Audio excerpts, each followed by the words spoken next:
पुण्यामध्ये आपल्यापैकी किती जणांना माहिती आहे मला माहीत नाही, पण इंजिनिअरिंग मेडिकल ह्या दोन ॲडमिशनची आपण चर्चा करतो आणि 28 कॉलेजेसमध्ये पुण्यामध्ये लॉ हा विषय सर्वाधिक डिमांड असलेला असतो आणि त्याचे सगळ्याचे प्रमुख इथं उपस्थित आहेत. मी अगदी 28 ज्यावेळी आहे त्यावेळी एक समज असा होतो की अरे पटकन ॲडमिशन मिळतं.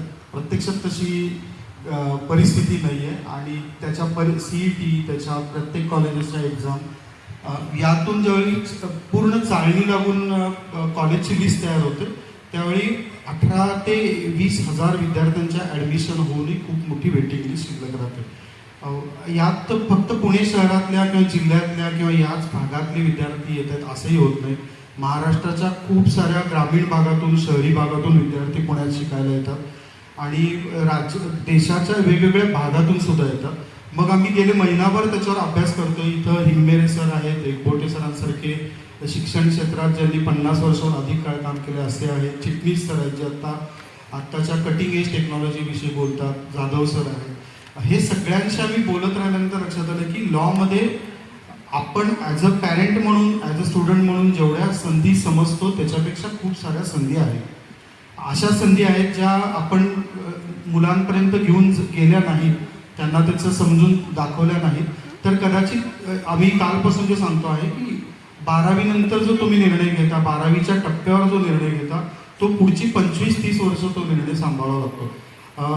म्हणजे बाकी सगळ्या जरी काय तुमच्या टेस्ट असतील आणि परीक्षा असतील ह्या 20-20 मॅचेस सारख्या आहेत. आज हरलं तर उद्या पुढच्या मॅचला खेळून बघू, पण ही टेस्ट मॅच सारखं आहे.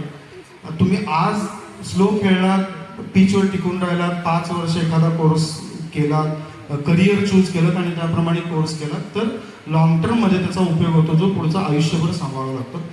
त्यामुळे आम्ही लॉ सिम्पोजियम असा विषय घेतला. उद्या आम्ही आर्किटेक्ट असा विषय घेतला की आत्ता ज्या पद्धतीनं सगळ्या पुण्याची रचना, महाराष्ट्राची रचना, देशाची रचना बदलत चाललेली आहे, प्रश्न बदलत चाललेले आहेत. ह्या प्रत्येक प्रश्नाला उत्तर देणारा जे कुठलं सेक्टर असेल, जी कुठली शाखा असेल तो पुढच्या काळातला डिमांडचा विषय आहे. 90च्या दशकामध्ये आपण 90चा काळ पॅरेंट्सना बऱ्यापैकी आठवू शकतो. 90चा काळ होता की ज्यावेळी कॉम्प्युटर हे प्रत्येक प्रश्नाचं उत्तर होतं आणि IT क्षेत्र प्रचंड वाढलं. मग त्याच्यानंतर आत्ता आपण AI बद्दल बोलतो. काल अंकित भार्गव माझे सहकारी त्यांनी AI बद्दल इथं सांगितलं. पण एक लक्षात घ्या, जी गोष्ट करायला कॉम्प्युटर कोडिंगमध्ये पूर्वी 4 दिवस लागत होते ती जर 15 सेकंदात आत्ता होणार असेल तर मग आपण कुठल्या पद्धतीनं कुठलं करिअर सिलेक्ट करायचं याचा पालक म्हणून आणि विद्यार्थी म्हणून सुद्धा विचार करावा लागेल. आणि हे सगळ्याच्या संधी समोर ठेवाव्यात असा लॉ सिम्पोजियमचा हेतू आहे. उज्ज्वल निकम सर थोड्या वेळ येतील, योगेश सोमण सर इथं आहेत. आम्ही पूर्ण व्हरायटी ऑफ काय आपण आता अशा वातावरणात वाढतो जिथं आपल्याला एक्सक्लुझिव्ह दुकानात जाण्यापेक्षा मॉल कल्चर खूप आवडतं. म्हणजे मी मॉलमध्ये गेलोय आणि तिथनं सगळं एकदम खरेदी करून बाहेर आलोय, सुपर मार्केटमध्ये गेलो आणि सगळं एकदम मला हवं ते बघून आलो. अशा पद्धतीच्या कल्चरमध्ये आपण वावरतो. अशा वेळी मी जर एकाच ठिकाणी आलो आणि मला माझ्या माझ्या मुलामुलींसाठी, माझ्या नातेवाईकांसाठी किंवा माझ्या स्वतःसाठी किती ऑप्शन्स अवेलेबल आहेत करिअरचे हे बघितले तर मला जास्त सोपं जाईल. तो हेतू लक्षात घेऊन आम्ही सातत्यानं गेले 5-6 वर्ष आम्ही सकाळ एजो एक्सपो अरेंज करतो आणि त्या एजो एक्सपोमध्ये यावर्षी आम्ही खूप व्हरायटी आणलेली आहे. प्रत्येक इथं उपस्थित असलेले, समोर असलेले तुम्ही आवर्जून त्या स्टॉल नाही बघा. एकेका कॉलेजेसनी, एकेका इन्स्टिट्यूटनी किती डीपमध्ये जाऊन भारतातल्या, महाराष्ट्रातल्या, जगातल्या ट्रेंडचा अभ्यास करून त्यांचे कोर्सेस डिझाईन केलेले आहेत आणि ते सगळे कोर्सेस तुमच्यासमोर मांडल्यानंतर मग चॉईस राहतो. अपरिहार्यतेतनं एखादी गोष्ट निवडणं अशी परिस्थिती आली तर मग त्याच्यानंतर जसं अगदी सुरुवातीला मी म्हटलं त्याचे परिणाम पुढचे 15-20-25 वर्ष करिअर म्हणून भोगावे लागतात. ते व्हायचे नसेल तर आपल्याला आत्ताच निर्णय घेताना थोडं थांबून आपल्याला टेस्ट मॅच सारखा निर्णय घ्यायचा असेल, 5 वर्ष चालणारा, 3 वर्ष चालणारा निर्णय घ्यायचा असेल तर तो तुमच्या समोर सगळे ऑप्शन्स हवेत. ते ऑप्शन सकाळ विद्या एक्सपो घेऊन आला आणि त्याच्यानंतर जो आम्ही आज आणि उद्या असे जे पूर्ण एक्सक्लुझिव्ह एका विषयाच्या भोवती ठेवलेले आहेत त्याच्यामध्ये सुद्धा हेतू तोच आहे. फक्त लॉ म्हटलं तर आपल्यासमोर येतं काळा कोट घालून उभा राहिलेला कोर्टातला वकील. तर त्याच्या पलीकडे काय असू शकतं. गणेश इंगमेरे सरांनी महाराष्ट्रात मला एक्झॅक्ट आत्ता सर क्लिअर करू शकतील, पण पेटंट हा शब्द मी पहिल्यांदा त्यांच्याकडनं ऐकला. ज्यावेळी पेटंट भारतात हे पेटंट नाही आहे, ते पेटंट नाही आहे, खूप निगेटिव्हिटी होती, त्यावेळी त्यांनी हळदीसारख्या गोष्टीला पेटंटसाठी लढा देऊन ते पेटंट मिळवलं आणि त्याच्यानंतर महाराष्ट्रामध्ये प्रत्येक जिल्ह्यामध्ये, प्रत्येक तालुक्यामध्ये सुद्धा पेटंटबद्दल जागृती वाढायला लागली. आणि तरीसुद्धा आपण जगाच्या तुलनेनं पेटंटच्या खूप मागं आहोत, चीनच्या तुलनेनं खूप मागं आहोत, ते त्यांच्या बोलण्यात सुद्धा येईल. हे क्षेत्र लॉचं आहे, हे कायद्याचं क्षेत्र आहे, विधीचं क्षेत्र आहे. आणि ह्या गोष्टींची माहिती आत्ता जर मला विद्यार्थी म्हणून मिळाली तर मला असं वाटतं की पुढच्या काळामध्ये करिअर म्हणून निर्णय घेताना खूप शांतपणाने विचार करून मला पुढे जाता येईल. मी अगदी एक शेवटचा मुद्दा सांगतो आणि थांबतो. म्हणजे जे काल सुद्धा इथं उपस्थित असलेले शिक्षण तज्ज्ञ बोलले, पण आपण पॅरेंट म्हणून पालक म्हणून जेव्हा विद्यार्थ्यांकडे, आपल्या मुलामुलींकडे बघतोय किंवा आपल्या कुटुंबातल्या सदस्यांकडे बघतोय, त्यावेळी काही करू नका आणि इथं असलेले ऑप्शन्स बघा, तुम्ही त्याच्यावर विचार करा. आत्ता इथं आज आणि उद्या तिन्ही दिवस इथं प्रत्येक स्टॉलवर माहिती देणारे तज्ज्ञ आहेत. ते शिक्षण ही गोष्ट अशी आहे की जी विकता येत नाही, विकू नये. ती तुम्ही जर आतून स्वीकारली तर तुम्ही ती परत कधी दूर जात नाही. त्यामुळे इथं स्टॉलवर असलेले प्रत्येक जण एका विशिष्ट पद्धतीनं प्रशिक्षण घेऊन आलेले असतात. ते तुम्हाला एकच क्षेत्राचे किती पैलू असू शकतात याच्याबद्दल माहिती देतील. ही माहिती घेऊन तुम्ही घरी जा, त्याच्यानंतर तुम्ही विचार करून तुमचा निर्णय घ्या. कारण हा निर्णय तुमच्या जसं पालकांवर, विद्यार्थ्यावर परिणाम करतो, विद्यार्थिनीवर परिणाम करतो, तसाच तो ॲज अ सोसायटी म्हणून आपल्या सगळ्यांवर परिणाम करत असतो. एक हिंजवडी तयार झाल्यानंतर पुण्याचं काय झालं, किती डेव्हलपमेंट झाली आपण बघितलं. असेच जर वेगवेगळ्या क्षेत्रातले जर आपण तज्ज्ञ विद्यार्थी तयार करू शकलो, त्या क्षेत्रामध्ये पुण्याला टॉपला नेऊ शकलो, महाराष्ट्राला टॉपला नेऊ शकलो, तर आपण जे आत्ताच्या चर्चा करतो बेरोजगारीपासून सगळ्या गोष्टींचं, मला असं वाटतं त्यापासून एक राज्य म्हणून आपण खूप दूर जाऊ, अशा चर्चेपासून दूर जाऊ आणि एम्प्लॉयमेंटला सगळ्यात चांगले ऑप्शन्स आपल्यासमोर कायम उभे राहतील. मी इथं आलेल्या प्रत्येकाचं सकाळच्या वतीनं पुन्हा एकदा मनापासून स्वागत करतो. इथं उपस्थित असलेल्या सगळ्या मान्यवरांचं स्वागत करतो आणि थांबतो. थँक्यू.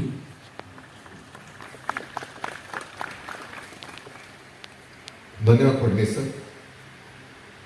सरांच्या बोलण्यातनं एक लक्षात येत होतं की सकाळ हा केवळ पेपर नाही, तर जीवनाच्या विविध अंगांना आणि विषयांना स्पर्श करून त्याच्यामध्ये तज्ज्ञ आणि एक सुदृढ समाज निर्मितीसाठी प्रयत्न करणारी संस्था आहे. आणि त्याचं दर्शन आता त्यांच्या विचारदर्शन त्यांच्या बोलण्यातनं झालं. या ठिकाणी सकाळचे CEO पण उपस्थित आहेत, माननीय श्री महेंद्र पिसाळ सर. या सर्व मान्यवरांचा सन्मान आपण पिसाळ सरांच्या आणि फडणवीस सरांच्या हस्ते करणार आहोत. आजच्या प्रमुख पाहुणे म्हणून आपल्याकडे जे आलेले आहेत, विशेष पाहुणे म्हणून, ते श्री योगेश सोमण. त्यांचा मी थोडक्यात परिचय करून देतो आणि त्यांचा सन्मान पिसाळ सरांनी करावा अशी मी त्यांना विनंती करणार आहे. योगेश सोमण यांचं MA राज्यशास्त्र शिक्षण झालेलं आहे. पत्रकारिता आणि प्रिंटिंग टेक्नॉलॉजी याच्यामधल्या पदविका त्यांना प्राप्त आहेत. सध्या ते academy of theatre arts Mumbai विद्यापीठ या ठिकाणी संचालक म्हणून कार्यरत आहे. रंगभूमीवर लेखक, दिग्दर्शक, अभिनेता, प्रशिक्षक म्हणून पुणेकर त्यांना गेली 35 ते 40 वर्ष ओळखत आहेत. त्यांच्या 76 एकांकिका, 14 पूर्ण लांबीची नाटकं आत्तापर्यंत रंगभूमीवर आले. चित्रपट Drishyam 2, Uri, the surgical strike, Anandi Gopal, येरे येरे पैसा, माझं भिरभिर, फास्टर फेणे, रमा माधव, ज्योती अशा अनेक चित्रपटांमध्ये त्यांनी कार्य केलेलं आहे आणि ते एक उत्कृष्ट शिक्षकही आहे. आपण त्यांचा सन्मान करावा अशी मी पिसाळ सरांना, स्वागत करावं अशी मी त्यांची विनंती करतो.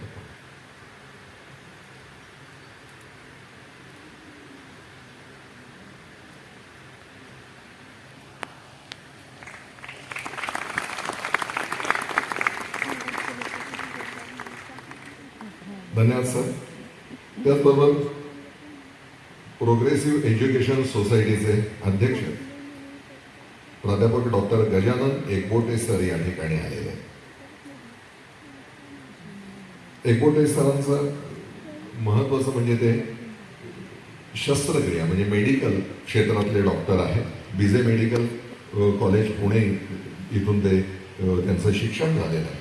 माजी कुलगुरू महाराष्ट्र विद्यापीठ ऑफ हिल सायन्सेस नाशिक, माजी डीन सदस्य Senate Maharashtra university of hill TH sciences Nashik, अशा विविध पदांवर त्यांनी काम केलेलं आहे. आणि प्रोग्रेसिव्ह एज्युकेशन सोसायटी ही जी अतिशय जुनी आणि मान्यवर अशी संस्था आहे, त्याचे ते सध्या कार्याध्यक्ष आहेत. अर्थात कार्याध्यक्षाला सर्वच जबाबदाऱ्या पार पाडायच्या असतात आणि एकबोटे सर त्याबद्दल अत्यंत ख्यातकीर्त आहे. मी परत एकदा पिसाळ सरांनाच विनंती करतो की त्यांनी डॉक्टर गजानन एकबोटे सरांचं स्वागत करावं.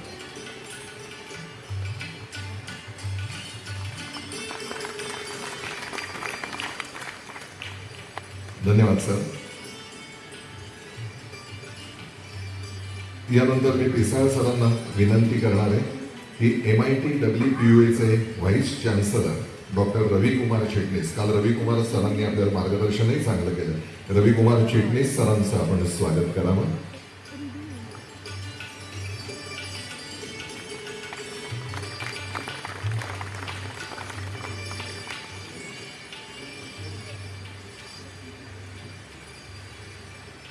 यानंतर मी फडणवीस सरांना विनंती करणार आहे की महाराष्ट्रात सगळ्यांना माहीत असलेले ॲडव्होकेट गणेश हिंगमिरे सरांचं आपण स्वागत या ठिकाणी करावं.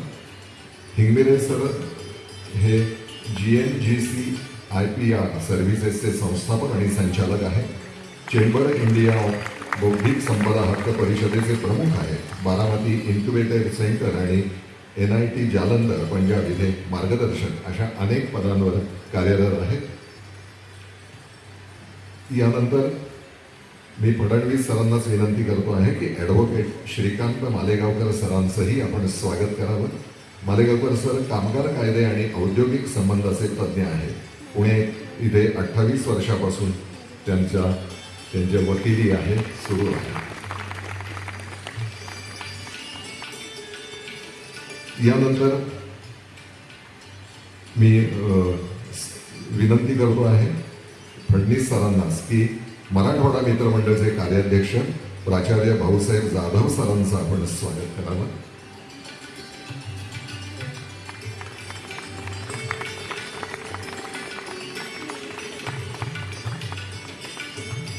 त्याचप्रमाणे श्री शैलेश पगारिया सरांचंही आपण स्वागत करावं. ते अरहम ग्रुप फाउंडेशनची उभारणी करून सतत सर्वोत्तम विकासाकडे वाटचाल ठेवण्यासाठी त्यांची धडपड असते. सामाजिक संघटनांमध्ये खूप वर्ष नाव त्यांचं आहे. आणि फॉक्सबेरी टेक्नॉलॉजीचे CEO श्री अंकित भार्गव सर यांचंही आपण पिसाळ सरांनी स्वागत करावं अशी मी त्यांना विनंती करतो.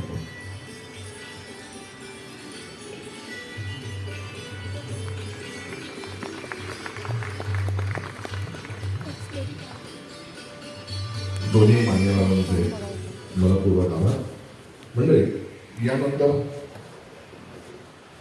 मी योगेश सोमण सरांना या ठिकाणी आजचे जे पाहुणे आहेत त्यांना विनंती करणार आहे की आपण या ठिकाणी यावं आणि सभेला थोडं संबोधित करावं.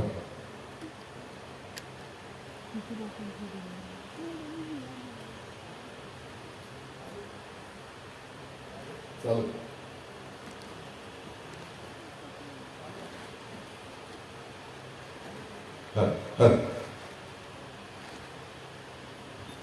नमस्कार.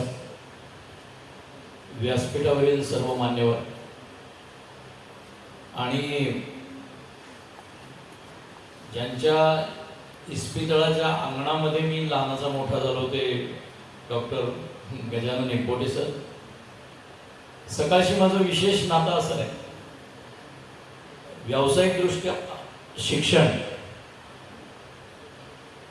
त्याचं महाविद्यालयीन प्रशिक्षण या संदर्भात आत्ता आपला परिसंवाद आहे.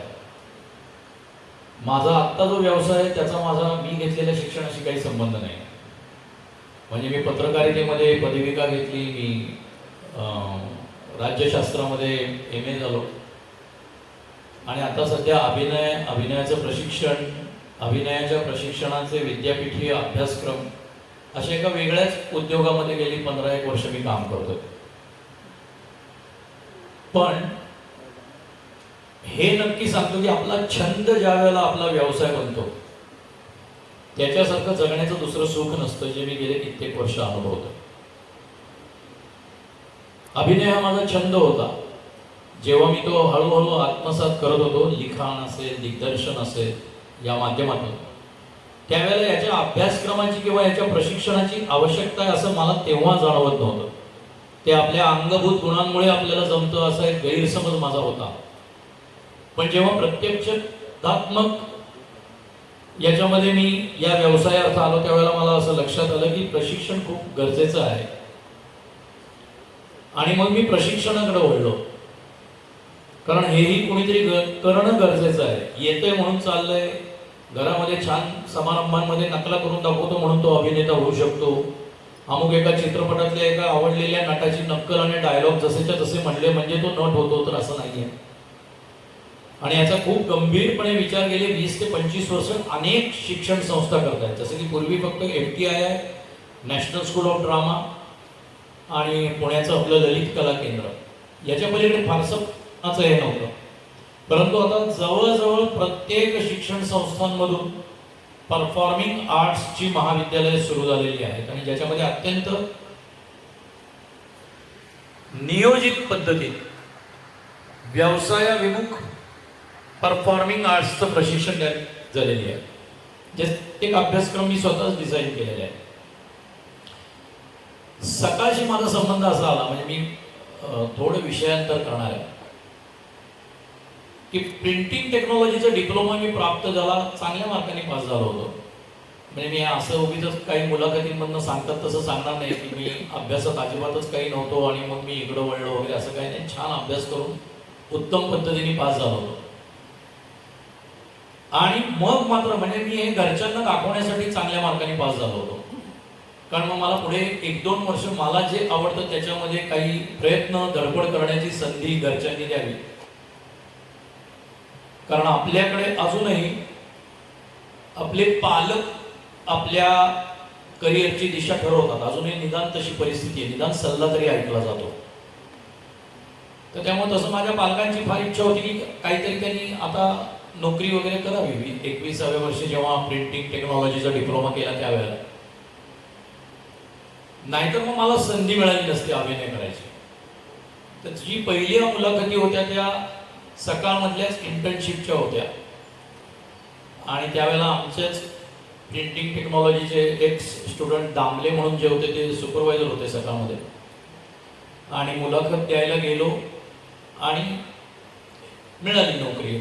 6 महिने प्रशिक्षणार्थी आणि नंतर नोकरी. ते हे दाखवण्यासाठी, म्हणजे माझी पहिली नोकरी प्रिंटिंग टेक्नॉलॉजीच्या संबंधातली सकाळमधली आहे. मी ती का स्वीकारली तर प्रिंटिंग प्रेस ही रात्रीच चालते फक्त सकाळमध्ये, मला दिवसभर नाटकं करायला संधी मिळणार होती. आणि त्यामुळे मग मी सकाळ प्रेसमध्ये 5-6 महिने काम केलं. मग नंतर कळलं हा ही जॉब तसा आपल्याला आपण जो उद्योग करू इच्छितोय, व्यवसाय करू इच्छितो त्याच्यासाठी हा काही फारसा कम्पॅटेबल नाही आहे. त्यामुळे ते प्रशिक्षण कंप्लीट झाल्यानंतर मी सोडून दिले. सांगायचा उद्देश इथं जे पालक आहेत त्या पालकांना मला सांगायचं आहे की असं कधी आपल्या पाल्याच्या बाबतीत किंवा जे पाल्य आहेत त्यांनी असं कधी, जसं मग अशी फडणीस सरांनी सांगितलं की 20-25 वर्षाच्या करिअरच्या दृष्टीने आजचे हे जे काही आपण विचार करतोय किंवा जिथे कुठे प्रवेश घेणार आहोत त्याचा केला पाहिजे. तर मी एकूणच आयुष्याच्या बाबतीत म्हणतो की खूप वेगळ्या वेगळ्या चांगल्या व्यवसायातले माझे अनेक मित्र मला आत्ता भेटल्यानंतर सांगतात, आपण तेव्हा गॅदरिंगमध्ये काम करत होतो, मला चांगलं तुझ्यापेक्षा चांगलं काम करत होतं, मला 2 बक्षिसं तुझ्यापेक्षा जास्त होत. ही जी रुखरुख असते यार ते करायला पाहिजे होतं. एकदा कधीतरी आपण तिकडे जायला पाहिजे होतं. तर अशी संधी आपल्या पुढच्या शिक्षणाच्या धोरणामध्ये आपण घ्यावी असं. परफॉर्मिंग हे क्षेत्र अतिशय विशाल आहे, उत्तम संधी आहे. रिस्क फॅक्टर जो इतर व्यवसायांमध्ये आहे तसाच रिस्क फॅक्टर याही क्षेत्रात आहे. फक्त या क्षेत्रात आणखीन एक चांगलं आहे की आपलं नाणं जर खणखणीत असेल आणि ते वाजलं तर तिथे नक्की यश मिळतं. असं कधीच होत नाही. म्हणजे मी खूप जणांकडनं जेव्हा पालकांकडनं किंवा विद्यार्थ्यांकडनंही ऐकतो की संधी कशी मिळणार, काय मिळणार, तर त्या कुठल्याही संधीसाठी जो स्ट्रगल इतर ठिकाणी करायला लागतो, मग तो डॉक्टर असेल, इंजिनियर असेल, वकील असतील, आर्किटेक्ट असतील, तसंच एखाद्या दिग्दर्शकाच्या बाबतीत, नटाच्या बाबतीत असतं.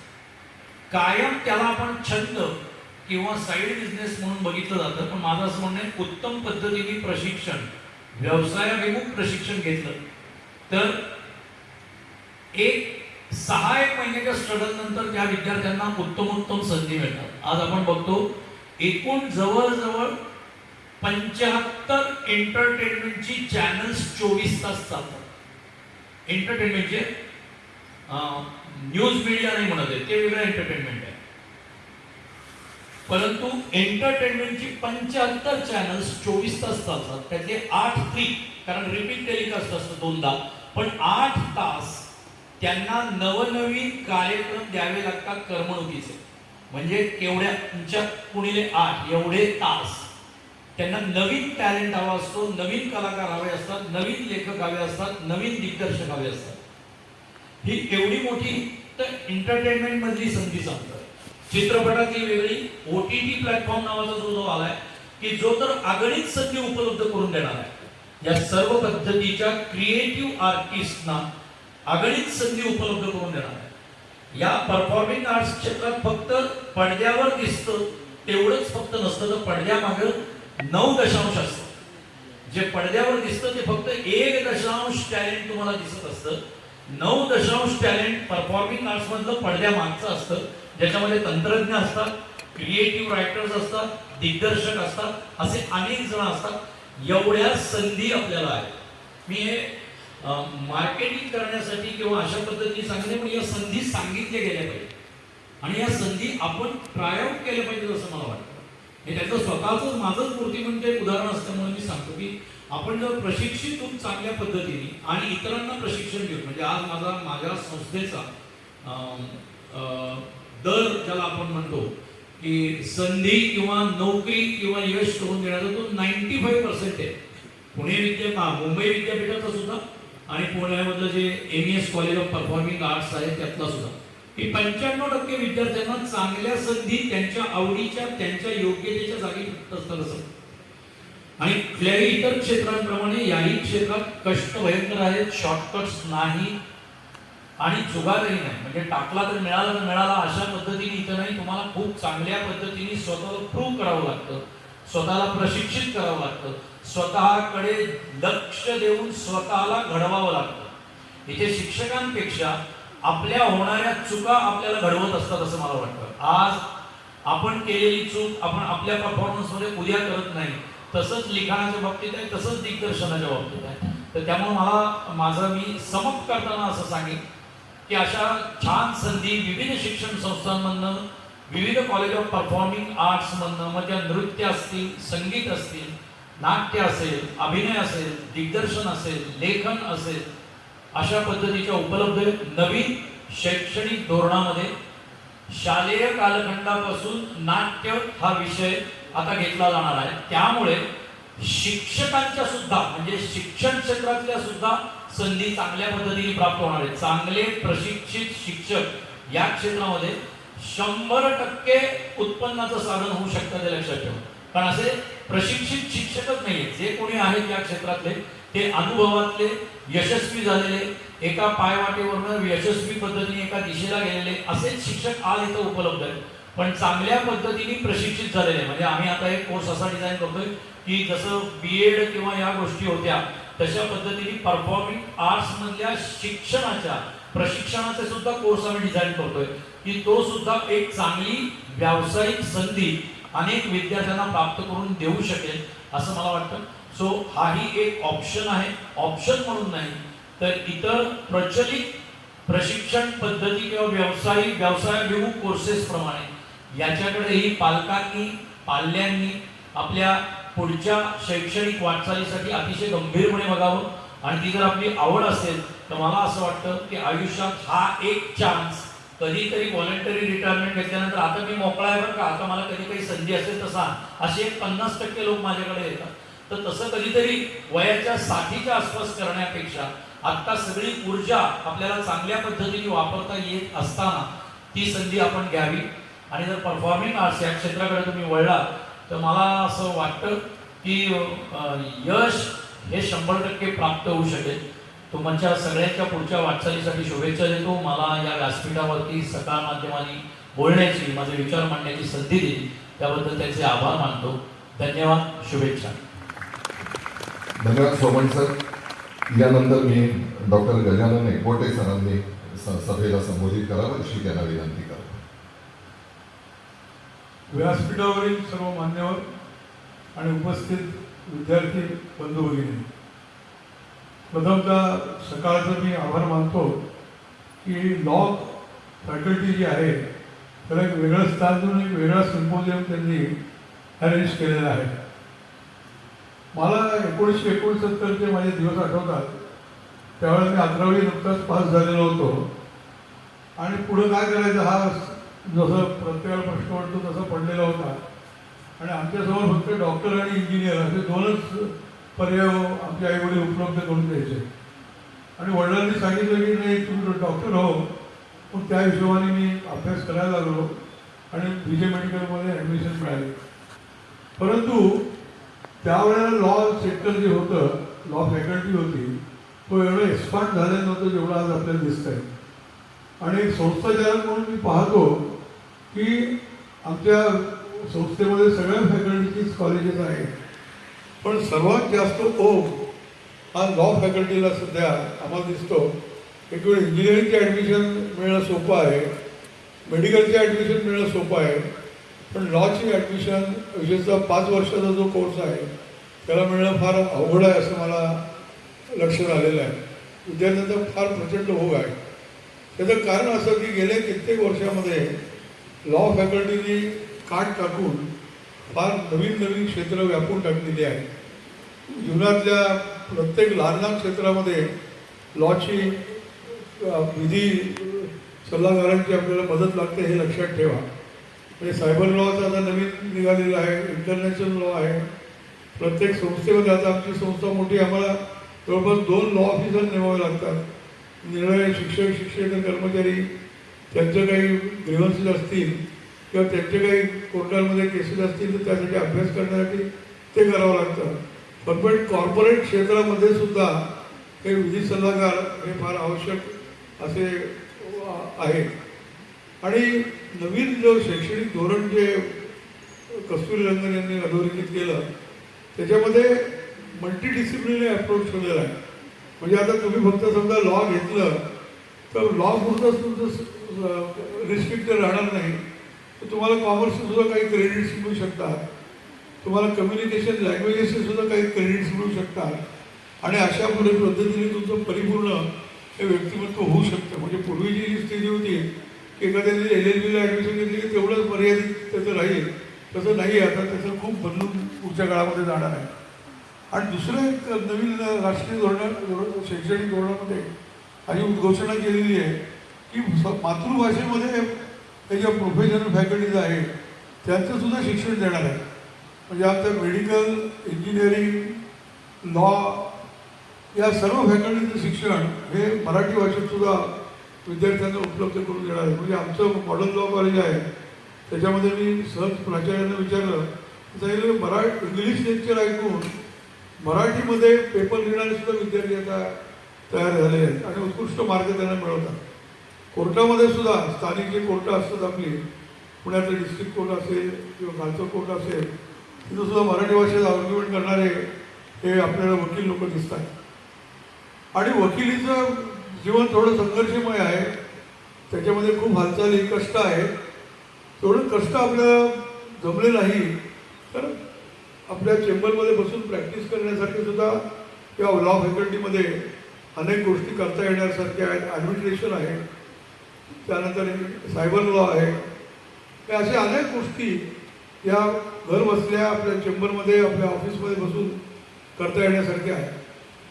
दुसरं असं मी पाहिलं की ज्याला उत्कृष्ट लोकप्रतिनिधी व्हायचं आहे, संसदपती असेल की त्या विधिमंडळाचे सदस्य असतील, त्यांना लॉची पार्श्वभूमी फार आवश्यक आहे. लक्षात ठेवा, ज्याला लॉची पार्श्वभूमी माहीत नसेल त्याला उत्कृष्ट संसदपटू किंवा लोकप्रतिनिधी हे होता येणार नाही. कारण जे नियम आहेत, आपली संस्थेची जी आपली देशाची घटना आहे किंवा पार्लमेंटरी डेमोक्रेसी जे रूल बुक आहे ते वकीलच जास्त चांगलं एक्सप्लेन करू शकतात. म्हणून आत्तासुद्धा मोदी साहेबांनी जेव्हा राज्यसभेचे सभापती निवडले उपराष्ट्रपती धनखड, तर त्यांना सुद्धा लॉची पार्श्वभूमी आहे, सुप्रीम कोर्टात त्यांनी प्रॅक्टिस केलेली आहे. तर अशा लॉचं फार परिपूर्ण मोठं क्षेत्र विस्तारात चाललेलं आहे. आणि आम्ही गमतीने पूर्वी असं म्हणत असो आमच्या मेडिकलच्या क्षेत्रामध्ये, जोपर्यंत ह्युमन बिईंग या पृथ्वीवर आहे तो आपल्याला जे स्त्रीरोग तज्ज्ञ असतात, गायनेकॉलॉजिस्ट आणि ऑब्स्टेट्रिशियन, त्यांना काही मरण नाही, कारण जन्ममृत्यू सतत चालू राहणार आहे. तसं आता घराघरात वाद निर्माण गमतीने सांगतोय, फक्त घराघरामध्ये सुद्धा वाद निर्माण व्हायला लागलेला आहे. आणि त्यामुळे वकिलांना कुठेही व्यवसाय करा, चेंबर प्रॅक्टिस करा, तिथं अनेक चांगले संधी उपलब्ध होणार आहे. अतिशय इंटरेस्टिंग फील्ड आहे. आणि मला सुद्धा मी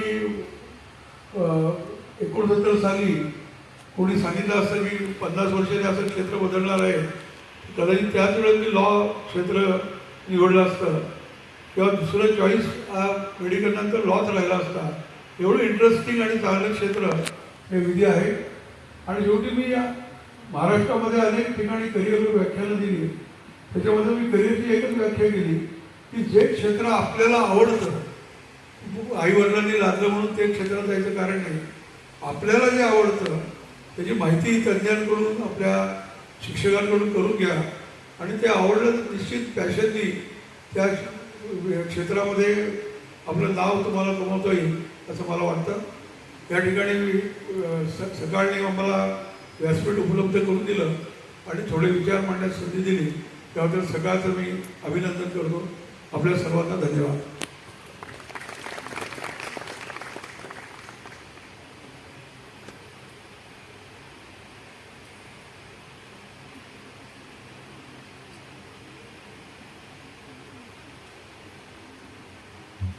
म्हणजे याच्या कार्यक्रमातला पहिला भाग हा या ठिकाणी संपतो आहे. आणि जो इंटरेस्टचा भाग आहे, चर्चेचा, डिस्कशनचा, लॉ सिम्पोजियम पॅनल डिस्कशन, त्याला आपण सुरुवात करणार आहोत.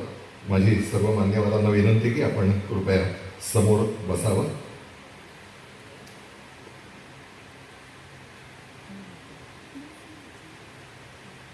आणि पॅनलिस्ट लोकांना मी या ठिकाणी येण्याची विनंती करतो. त्याच्यामध्ये ॲडव्होकेट गणेश इंगरे सर आहेतच पॅनेलमध्ये, ॲडव्होकेट मालेगावकर सर सुद्धा पॅनेलमध्ये आहेत, त्यामुळे ते इथेच बसतील. सम्राट फडणीस सरांना मी या ठिकाणी बोलवतो. सम्राट फडणीस सर,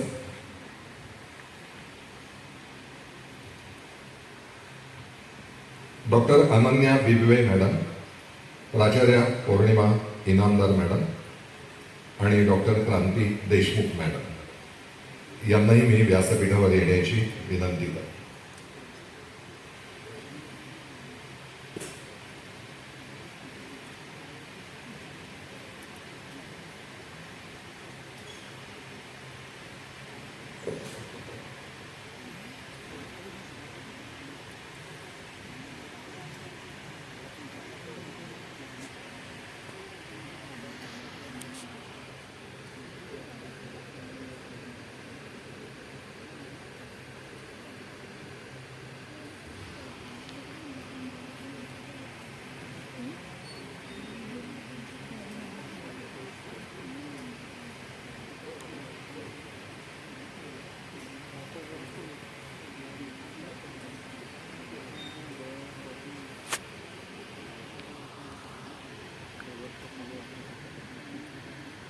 सर्व मान्यवरांचं मनपूर्वक पुन्हा एकदा स्वागत करतो. आणि सकाळचे संपादक श्री सम्राट फडणीस सर हे या कार्यक्रमाचे सूत्रधार आहेत, कंट्रोलर आहेत, मॉडरेटर आहेत. त्यांना विनंती करतो की आपण या डिस्कशनला सुरुवात करावी. नमस्कार.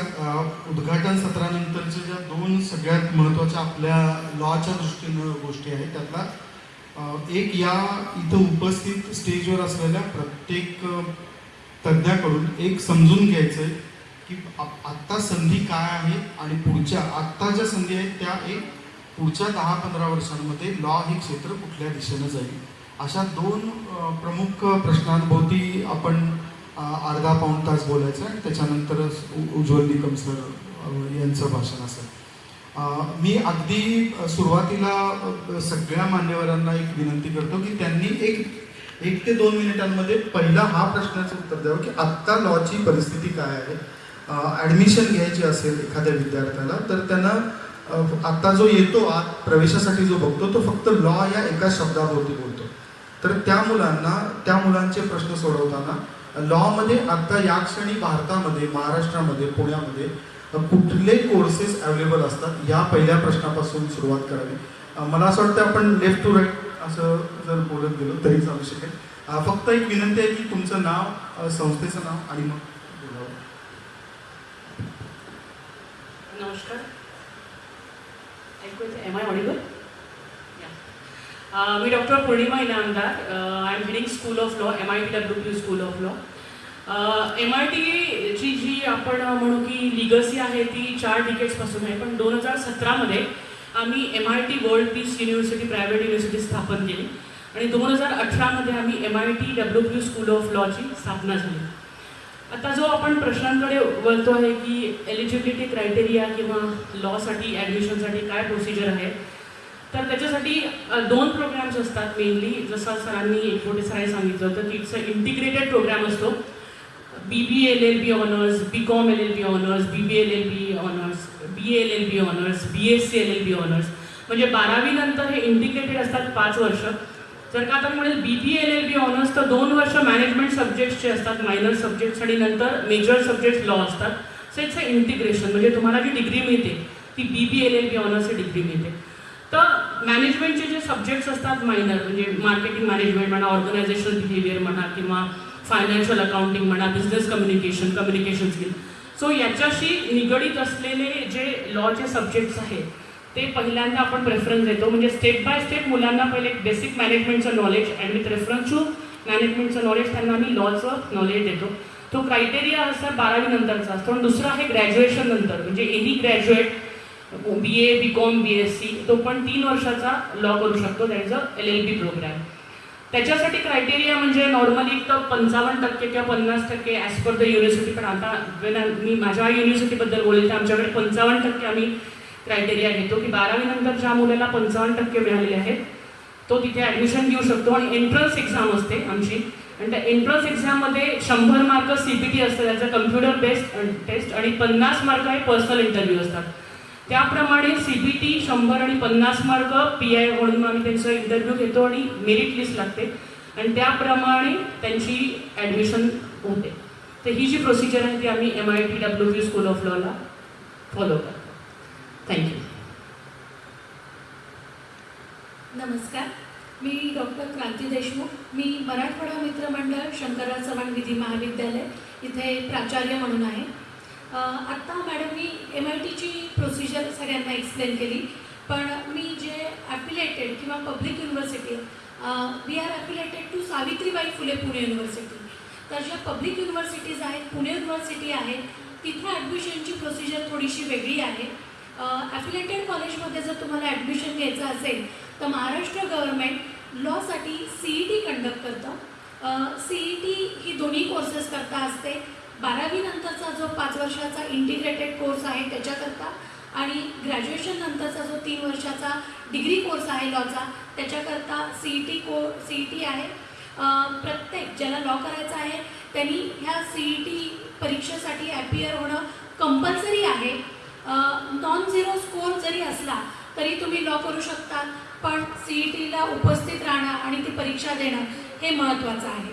आत्ताच मॅडमने सांगितल्याप्रमाणे लॉ नंतर 5 वर्षाचा BBA LLB course, BA LLB course आणि ग्रॅज्युएशन नंतरचा डिग्री कोर्स असतो. ह्या 2 कोर्समध्ये मी फक्त थोडक्यात फरक सांगते की ज्यांना पारंपरिकदृष्ट्या लॉमध्ये करिअर करायचं आहे त्यांनी BA LLB कोर्स हा चूज करावा. कारण की BA LLB कोर्समध्ये पहिले 2 वर्ष जे मायनर सब्जेक्ट्स आहेत ते political science, sociology, economics, English असे शिकवले जातात. ज्या विद्यार्थ्यांना लॉ नंतर कॉर्पोरेटमध्ये इंटरेस्ट आहे किंवा लॉ फर्म्समध्ये जायचं आहे किंवा बँकेमध्ये काम करायचं आहे, अकाउंटिंगशी रिलेटेड काम करायचं आहे, त्यांनी BBA LLB कोर्स करावा. कारण की BBA LLB कोर्समध्ये पहिले 2 वर्षाचे जे मायनर सब्जेक्ट आहेत ते त्याच्याशी रिलेटेड आहे. त्याच्यानंतर डिग्री कोर्स जो आहे, ज्यांना लॉ हेच ध्येय आहे आणि नंतर प्रॅक्टिसच करायची आहे, त्यांनी पहिल्यांदा ग्रॅज्युएशन करून नंतर ते डिग्री कोर्स असं करू शकतात. हे सगळे कोर्सेस आमच्या महाविद्यालयामध्ये सुद्धा अवेलेबल आहेत आणि जसं आत्ता सरांनी सांगितलं, ह्या सगळ्या कोर्सला सध्या खूप मोठ्या प्रमाणात डिमांड आहे. थँक्यू.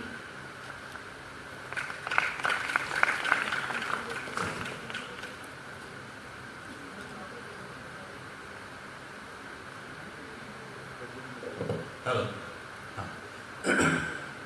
मी advocate doctor Shrikant Malegaonkar, labour industrial लॉमधला मी प्रॅक्टिसिंग ॲडव्होकेट आहे, पुणे आणि मुंबई हायकोर्ट येथे. सरांनी त्यातला दुसरा प्रश्न मी पहिल्यांदा त्याचं उत्तर देणार आहे आणि तर कॉलेजचे प्राचार्य आहेत, ॲडमिशन प्रोसेस ते सांगतील. प्रश्न असा होता सरांचा की आता लॉला दिवस कसे आहे.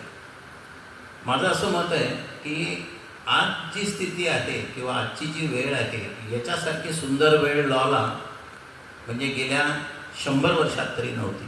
पूर्वी तर ब्रिटिश होते. साधारण भारत स्वतंत्र झाला 47 साली, शाळा कॉलेज वगैरे आपण थोडी प्रगती करत गेलो. 70च्या दशकामध्ये असं झालं की कॉलेजेस तोपर्यंत प्रस्थापित झाली होती. तर कुठे जायचं तर BA BCom BSc साधारण 3 होते. त्यावेळेला मी तुमच्या वयाचा होतो, कॉलेजमध्ये होतो, तर कुठे जायचं तर लोकांची आपली आपली मतं असतात.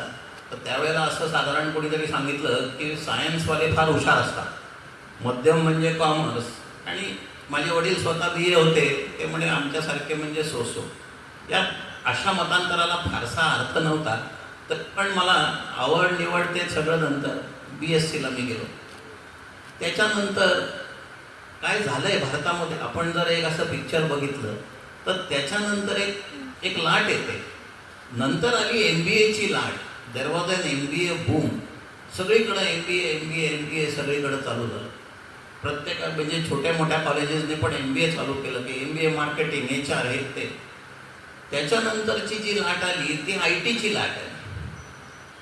आता ITमध्ये म्हणजे अगदी MHCIT CET जे शिकवतात, टाईपरायटिंग इन्स्टिट्यूट होते, जे मालक होते त्यांनी त्याचं MHCET शिकवणारे इन्स्टिट्यूट्स करून टाकले. मग ITची लाट आली.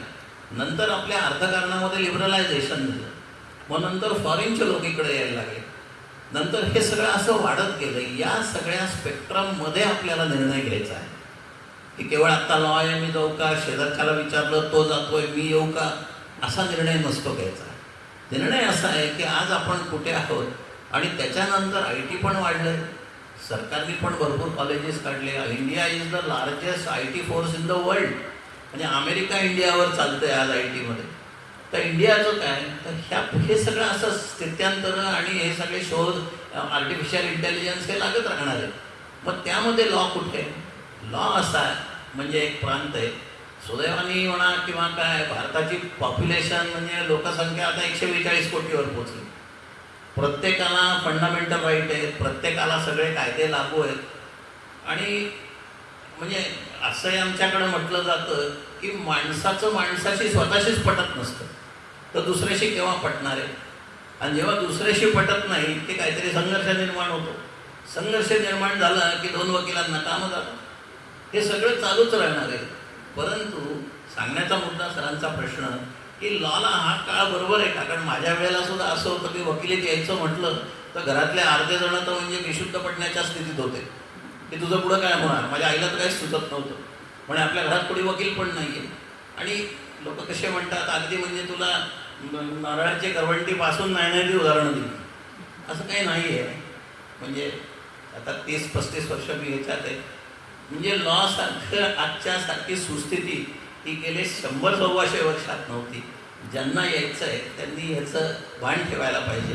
आणि आपण म्हणतो रिस्क पाहिजे, कॅल्क्युलेटेड रिस्क घेतली पाहिजे वगैरे. मी तर म्हणेन की रिस्क थोडी आहे. जसं सोमण सर म्हटले कुठल्याही क्षेत्रामध्ये सुरुवातीला थोडं कठीण असतं. म्हणजे मी तुम्हाला सांगितलं इथून रेल्वे स्टेशनला जा आणि तुम्हाला रस्ता माहीत नाही तर कठीणच जाणार आहे. मग आपण कोणाला तरी विचारतो मग सोपं होतं. All things are difficult before they are easy. तेच लॉमध्ये. तसं सांगायचा मुद्दा असा आहे की आजच्यासारखा सुवर्ण काळच नाही आहे असं माझं मत आहे. आणि म्हणजे आपण नंतर प्रश्नोत्तरात घेऊ, अशा तऱ्हेने एकंदर स्थिती आहे.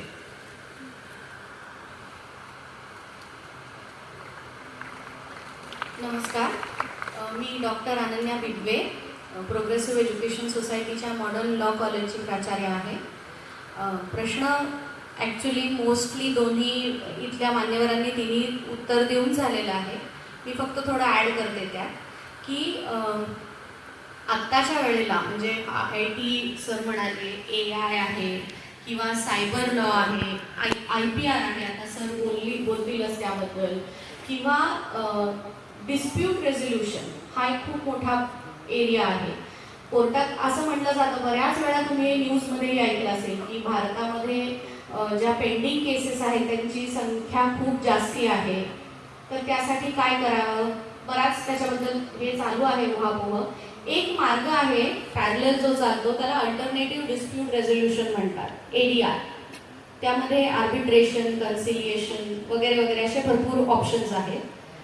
तुम्ही जरी प्रॉपर लिटिगेशन किंवा त्या प्रॅक्टिसमध्ये नाही गेलात आणि फक्त तुम्ही ह्या ADRवरती फोकस केलं तरी कित्येक पिढ्यांसाठीचं लिटिगेशन ऑलरेडी अवेलेबल आहे. म्हणजे त्यासाठीचे तुम्हाला लोक बोलवून घेतील इतक्या संधी अवेलेबल आहेत. त्याचप्रमाणे सायबर लॉ सारखं सेक्टर आहे की ज्यामध्ये जितके नवीन वेगवेगळे ॲप्लिकेशन्स येतील तितके त्यामधले युजर्सला प्रॉब्लेम्स येऊ शकतात, लीगल इश्यूज येऊ शकतात आणि ते लीगल इश्यूज हँडल करण्यासाठी वकीलच लागणार आहे. सो फक्त एकच आहे की तुम्हाला कायद्याच्या ज्ञानाबरोबर पॅरलली थोडंसं टेक्निकल नॉलेज सुद्धा घेणं गरजेचं आहे. आणि आत्ताच्या युगामध्ये we call this age as information age, तर हे टेक्निकल नॉलेज मिळणं काही अवघड नाही आहे. लॉचं स्किल डेव्हलप करण्यासाठी आणि because it is a professional course, त्याच्याबद्दलचा आपली तयारी करता करता ह्या पॅरलली जर तुम्ही हे करू शकलात, वेगवेगळे कोर्सेस म्हणा किंवा छोटे छोटे इन्फॉर्मेशन गोळा करण्यासाठी तुम्ही तुमच्या लेवलला काही गोष्टी केल्या तरी सुद्धा एखाद्या व्यक्तीला स्वतःचा निश एरिया डेव्हलप करण्यासाठी मरणच नाहीये. सो सर म्हणाले, मालेगावकर सर, तसं हा एरा जो आहे this is the perfect era for lawyers or for law profession as such. मी प्रत्येकालाच लॉयर म्हणून आपण शिक्कामोर्तब नाही करूया, नको करूया म्हणजे, पण हा प्रोफेशन ज्यांना हे ज्ञान आहे, ज्यांना हे स्किल्स माहिती आहेत किंवा ज्यांच्याकडे ती अबिलिटी आहे त्यांचा इथून पुढे हा ग्रोथच होऊ शकतो, त्यांच्यामध्ये खाली जाण्याचा चान्स नाही आहे. सो कॅल्क्युलेटेड रिस्क म्हणायची असेल तर this is one of the best sectors in which you can enter in future. Thank you. नमस्कार, मी ॲडव्होकेट प्राध्यापक Ganesh Hingmire. Intellectual property right किंवा ज्याला बौद्धिक संपदा कायदा या विषयात गेले 22 वर्ष काम करतोय. जसं मेडिकल क्षेत्रात आपल्याला अनुभव आहे की पूर्वी आपण पडलो तरी सुद्धा आपले एक फॅमिली डॉक्टर असायचे, त्यांच्याकडे जायचं. पण आज आपण पडलो तर म्हणतो की फ्रॅक्चर झालंय का, चला ऑर्थोकडे जाऊन येऊ. म्हणजे मेडिकल क्षेत्रात सुपर स्पेशलायझेशन हा कन्सेप्ट बरेच वर्षापूर्वी आला होता. अगदी तोच कन्सेप्ट आता कायद्याच्या क्षेत्रात वेगवेगळ्या संधी घेऊन आलेला आहे. आणि त्यातलं सुपर स्पेशलायझेशनचं क्षेत्र हे आमचं क्षेत्र आहे, ज्याला कॉमनली इंटेलेक्च्युअल प्रॉपर्टी राईट असं जरी म्हटलं तरी त्याचे वेगवेगळे कायदे आहेत. आपल्याला जसं मगाशी सम्राट सरांनी सांगितलं, पेटेंट कायदा हा वेगळा कायदा, कॉपीराईट कायदा हा वेगळा कायदा, ट्रेडमार्क कायदा हा वेगळा कायदा आहे, डिझाईन कायदा, तसाच जॉग्राफिकल इंडिकेशन हा सुद्धा एक वेगळा कायदा. आणि या सगळ्यामध्ये सुद्धा सुपर स्पेशलायझेशन असा सुरू झालेला आहे. बऱ्याच मंडळींना अजून माहीत नसेल की मागच्या महिन्यातच 8 आणि 9 मेला ह्या कायद्याच्या 2 राष्ट्रीय स्तरावरच्या परीक्षा झाल्या आणि येत्या 4 महिन्यामध्ये पुन्हा आंतरराष्ट्रीय स्तरावरच्या परीक्षा ह्या कायद्याला अनुसरून होणार आहे. हे काय सांगतो तर ह्या संधी आहे. आपल्याला सगळ्यांना माहिती आहे की जजेस की बाबा चला लॉ करा, LLM करा किंवा आणि तुम्ही JMFC ची परीक्षा द्या आणि जज व्हा, ही सर्वसाधारण माहिती बऱ्याच मंडळींना आहे आणि कदाचित तो बोल धरून आपण लॉ मध्ये प्रवेशही घेत असतो. परंतु तुम्हाला त्याच स्तरावरचा अधिकार आणि त्याच बरोबरची सॅलरी सुद्धा याच लॉ मधल्या सुपर स्पेशलायझेशन आमच्या क्षेत्रात इंटेलेक्च्युअल प्रॉपर्टी राईट्स क्षेत्रात उपलब्ध झालेल्या आहेत. त्याचं उदाहरण म्हणजे ट्रेडमार्क एक्झामिनर. डायरेक्ट सेंट्रल गव्हर्नमेंटकडनं ही परीक्षा घेतली जाते आणि तुम्हाला एक्झामिनर म्हणून तिकडे नियुक्त केलं जातं. ज्या ग्रेडला जज जे असतात JMFC, जी सॅलरी मिळते तीच सॅलरी तेच स्टेटस तुम्हाला ट्रेडमार्क एक्झामिनरला किंवा पेटेंट एक्झामिनरला मिळतं. आणि मागच्या महिन्यात ज्या 2 परीक्षा झाल्या त्या ट्रेडमार्क एजंट आणि पेटेंट एजंटच्या झाल्या. आपल्याकडे अशा अनेक परीक्षा या संदर्भात होत चाललेल्या आहेत. मी त्याविषयी सविस्तर बोलणारच आहे. फक्त पेटेंट एक्झामिनरचं उदाहरण महाराष्ट्रातलं, भारतातलं आणि विशेष करून पुण्यातलं सांगेल की पेटेंट एक्झामिनर ही संपूर्ण भारतात परीक्षा घेतली जाते आणि डायरेक्ट तुम्हाला 1.5 लाख रुपये सॅलरी स्टार्टिंग असते. परंतु आपली मंडळी त्या परीक्षेला बसणं दूरचीच गोष्ट आहे, त्याविषयी आपण पूर्णतः अनभिज्ञ आहोत. पुण्यामध्ये सुद्धा या परीक्षेचं सेंटर वाडिया कॉलेजला होतं. दुर्दैवाने तेवढे अर्ज आले नाही म्हणून परीक्षा पुढे ढकलली, तरी अर्ज आले नाही. मग शेवटी परीक्षा कंडक्ट केली गेली पुणे सेंटरला आणि त्यातही 2 पेपर होते. पहिल्या पेपरला जेवढे विद्यार्थी बसले तेवढे दुसऱ्या पेपरला त्याचे निम्मे सुद्धा नव्हते.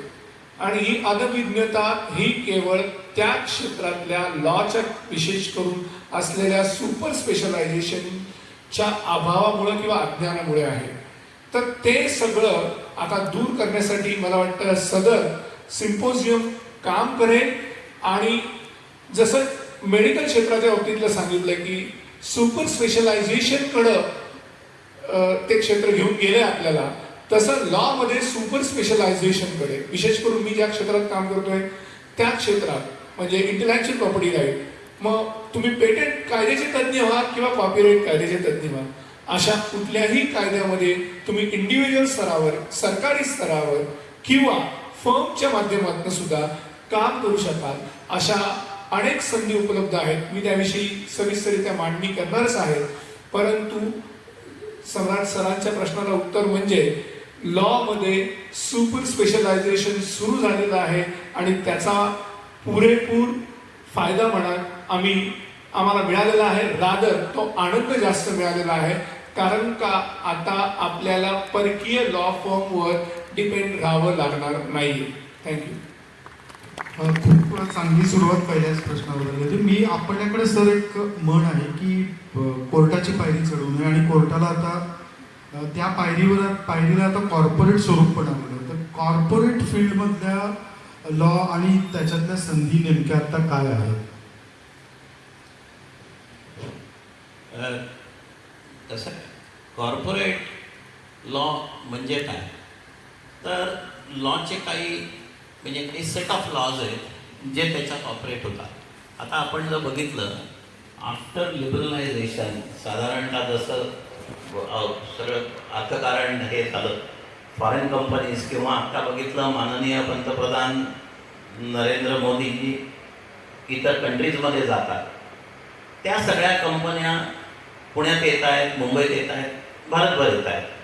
आपण पुण्याचं उदाहरण घेऊन चालू. पुण्यामध्ये तुम्हाला माहिती आहे का की साधारण 170 जर्मन कंपनीज पुण्यात आहेत. त्याच्यामध्ये डच कंपनीज आहेत, भरपूर कंपनीज आहेत. फिलिप्स आता ही डच आहे, चायनीज कंपनीज आहेत, हायर ही चायनीज कंपनी आहे, FUV झाली, वेरिकॅब झाली, फोक्सवॅगन झाली, त्याच्यानंतर बेंटलर झाली, या सगळ्या जर्मन कंपनीज आहेत. आता ही मंडळी ज्या वेळेला इकडे येतात त्यावेळेला हे सगळं कायद्याच्या अनुषंगानेच चालतं. किंबहुना मी असं म्हणेन की एक वेळ भारतीय कंपनी कायद्या पालनामध्ये थोडेसे इकडे तिकडे असतील, पण फॉरेन कंपनीजमध्ये एक लिगल डिपार्टमेंट असतं. ते फॉरेन कंपनीजचं लिगल डिपार्टमेंट त्यांच्या पेरेंट कंपनीमध्ये, म्हणजे अमेरिकेत कंपनी असेल तर अमेरिकेत ते डिपार्टमेंट असतं. पण इंडियामध्ये त्यांची फॅक्टरी टाकली तर तिथे सुद्धा लिगल डिपार्टमेंट असतं. आता साधा मुद्दा असा आहे की या लिगल डिपार्टमेंटमध्ये काम कोणी करायचं? इंजिनियरला कधी काय ठेवता येणार नाही, सिव्हिल इंजिनियरचं काम नाही. मग इथे मंडळी कोण असतील कोण? तर ही सगळी लॉची लोकं लागतात. आणि प्रत्येक गोष्ट मग त्याच्यामध्ये आता भरपूर कायदे आहेत. अगदी थोडंसं त्याच्या टेक्निकल व्हायचं तर इंडियन ॲक्ट आलं. मग टेक कसं करायचं, आपल्या कंपनीचे आणि इतर कंपनीचे ॲग्रीमेंट्स कसे करायचे, मग त्याचे लॉ कॉलेजला या सगळ्या गोष्टी साधारणतः शिकवल्या जातातच. त्याच्यानंतर एक सेल्फ स्टडी असतो, स्वतःचं अध्ययन असतं, एक्सपिरियन्स असतो. अशा तऱ्हेने आणि पगार म्हणाल तर म्हणजे आपल्याला असं एखादा आकडा म्हटलं तर तो आकडा किरकोळ वाटतो, एवढे ते पगार देतात. बऱ्याच लोकांचं असंही असतं. आता तुम्ही बरीचशी मंडळी इथे येण्याचं प्रयोजनच हे आहे की मी म्हणजे लॉ कॉलेजला जाऊ का नको, अगदी साधा प्रश्न. तर त्याचं उत्तर आहे, आणि मी जर गेलो तर मी ही नोकरी केली तर मला समजा 100 रुपये पगार मिळेल, मी इकडे गेलो तर 150 मिळेल. इकडे गेल्यावर मला काय मिळणार? तर लिगल डिपार्टमेंट्समध्ये अशा कंपनीज म्हणजे कॉर्पोरेट हाऊसेस आहेत, त्यानंतर मोठे मोठे कॉर्पोरेट फर्म्स आहेत. आणि त्या कॉर्पोरेट फर्म्सचं आता त्या मुंबईमध्ये आहेत, पुण्यामध्ये आहेत, दिल्लीमध्ये आहेत, बऱ्याचशा आहेत. पण या मोठ्या सिटीजमध्ये जास्त आहेत. पण मग मोठ्या सिटीजमध्ये काम असतं का? नाही. आता पुण्यासारख्या शहरात त्यांचं काम निघालं तर लोक हे त्या फर्म्सकडे जातात आणि तिथून मग टायअप्स होतात. आता आमच्या फर्मशी त्यांचा टायअप असतो. अशा बऱ्याच कंपनी आहेत. ट्रायलिगल आहे, शार्दुल मंगलदास आहे, कैतानयन कंपनी आहे, भरपूर. सांगण्याचा मुद्दा हा आहे की इतकं काम आहे आणि जिथं काम आहे तिथं लोक लागतात. आणि कसं आहे की म्हणजे लोक ते चांगले लागतात. मी असंही म्हणणार नाही की अगदी असं केकवॉक आहे की नुसतं आलं की इथं की ते वाढ बघतायत माझी की मला नोकरी दिली, असं पण नाही.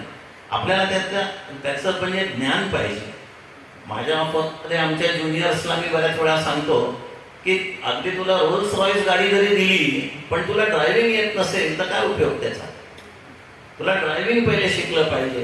तू चांगला ड्रायव्हर झाला तर मग मारुती कार काय आणि दुसरी कार काय ती तू चांगली चालवूच शकशील. तेच लॉजिक इकडे लागतं. आपण किती आपल्या विषयात पारंगत आहोत याच्यावरती मगाशी सोमण सरांनी सांगितलं की आपलं स्किल किती आहे, आणि ते जर खणखणीत आपलं नाणं असेल तर मग आपल्याला कोणी अडवू शकत नाही.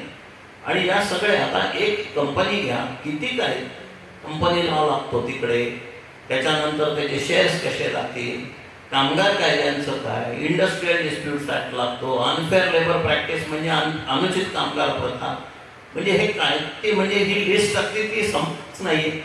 पण हे पाहणार कोण? मग एक जण त्या लिगल डिपार्टमेंटमध्ये नाही, मग कितीचं त्या कंपनीच्या साईजवर ठरतं. कधी कधी तर मोठ्या कंपनीमध्ये 50-50 जण लिगल डिपार्टमेंटलाच आहेत. त्याच्यानंतर पुढची गोष्ट आता आपण विषय निघाला आहे म्हणून की India is a member of the GATT accord. 16 एप्रिल 1994ला वर स्वाक्षरी केली इंडियाने. म्हणजे तिकडचे लोक इकडे येऊ शकतात, आपले लोक तिकडे जाऊ शकतात, प्रॅक्टिस वगैरे सगळं. आता हे ज्या वेळेला ओपन मार्केट्स ज्या वेळेला होतात तर आता उदाहरणार्थ मी एक छोटं उदाहरण देतो, 1-2 मिनिटं, आणि मग मी समजा मला एखाद्या गावात जायचं आहे तर मी त्या गावात मला काहीच माहीत नाही, मी जाणार कसा? तर मी त्या गावचा कोणीतरी वाटाडा घेतो, मग तो मला सांगतो की ही वेस, हे मारुतीचं मंदिर, इकडून पुढे गेलं की ते काहीतरी जिल्हा परिषदेची शाळा देते. हा तो मला गाईड करत जातो. तशा या फॉरेन कंपनीज ज्या वेळेला येतात तेव्हा ते मिळतात गाईड. तर ते कसं होतं तर समजा जर्मन कंपनी येते तर ते Indo German chamber of commerce Germany इकडे पहिले जातात. मग म्हणतात पुणे कुठे आहे? मग ते सांगतात की it is near to Bombay. किती लांब आहे? म्हणजे 1.5 तासावर आहे, मुंबईच्या 2 तासावर आहे. मग तिथे सगळं लिगल डिपार्टमेंट त्यांचं ते कुकअप करून इंडियात येतात. इंडियात आल्यानंतर इंडियाच्या चेंबर ऑफ कॉमर्सला परत भेटतात ते की आम्हाला एवढे एवढे सर्व्हिसेस कशा मिळतील, आणि सरकारने भरपूर सर्व्हिसेस ओपन केल्या आहेत. सांगण्याचा मुद्दा हा की या प्रत्येक ठिकाणी लॉची व्यक्ती लागते. विदाऊट लॉ यांचं पानसुद्धा हलू शकत नाही. आणि सांगण्याचा मुद्दा की सरात विचारला प्रश्न, कॉर्पोरेट जगतात किती स्कोप आहे, तर स्काय इज द लिमिट. लोक कमी आहेत आणि मग रोलिंग स्टोन्स असतात, मी या कंपनीत आहे तर मी त्या कंपनीत जातो का, तर मला 4 पैसे जास्त मिळतात, त्यात काही चूकही नाही. आणि अशी ही यंग मंडळी खूप आहे. पण इथून पुढे त्याच्यामध्ये ज्याला आमच्या लॉच्या भाषेत रॅशनलायझेशन म्हणतात, रॅशनलायझेशनमध्ये थोडे परिणाम होणार आहेत. म्हणजे कसं आहे की माझ्याकडे 10 टायपिस्ट होते, आता मी 3 कॉम्प्युटर ऑपरेटर आणले. 3 कॉम्प्युटर ऑपरेटर हे 10 टायपिस्टचं काम करणार आहेत. मग मला 7 लोक नको आहेत, मग ते 7 लोक घरी जातात. मग त्यांचं काय होतं, हा वेगळा भाग आहे. परंतु ही प्रक्रिया चालूच राहणार आहे. आपण आर्टिफिशियल इंटेलिजन्सबद्दल नंतर बोलणार आहोत. परंतु कॉर्पोरेट जगत आणि ह्या फॉरेन कंपनीज, बरं आता स्टार्टअप्स, किती स्टार्टअप्स आलेत माहिती आहे का? कुठलंही स्टार्टअप आलं आणि लेबर लॉ हा नंबर गेम असतो. हे सगळे कॉर्पोरेट जिथं लागतं 10पर्यंत साधारणतः फारसे कायदे लागत नाही. 10च्या पुढे आकडा गेला की ग्रॅच्युटी लागते, ESI लागतोय, सेक्शुअल हॅरॅसमेंटची कमिटी लागते. 20च्या पुढे गेलं की प्रॉव्हिडंट फंड लागतोय, 50च्या पुढे गेलं की स्टँडिंग ऑर्डर्स म्हणजे रूल्स लागतात. असं हे वाढतच जातं.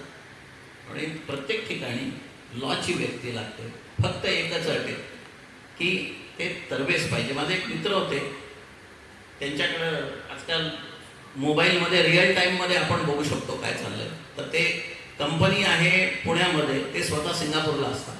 ते म्हणे मी जरी चहा पित असलो तरी नुसतं मोबाईलवर पाहतो माझ्या ऑफिसमध्ये काय चाललंय आणि ते दिसतं. हे सोपं आहे. आता क्वेश्चन असा आहे, मी त्यांना विचारलं त्या लोकांचं इंडियन्सच्या बद्दल मत काय, साधा प्रश्न. ते म्हटले, त्यांनी मला फार छान उत्तर दिलं. ते म्हणे there are 2 types of Indians, one are good Indians and one are bad Indians, and the trouble is that they both look alike. फॉरेनमध्ये माझं काम 20 जुलैला मला हवं हे एकदा ठरलं की तो माणूस 20 जुलैच्या संध्याकाळपर्यंत फोन सुद्धा करणार नाही, पण 21 जुलैला ते काम तयार पाहिजे. आपल्या इथं म्हणजे ती टेलर मेंटॅलिटी असती की 10 वर्षांनी गेला तरी तो म्हणतो आता बटणं लावतो आणि काजं करून देतो म्हणून थांबा थोड्या वेळ. ही मेंटॅलिटी नाही. You have to be professional.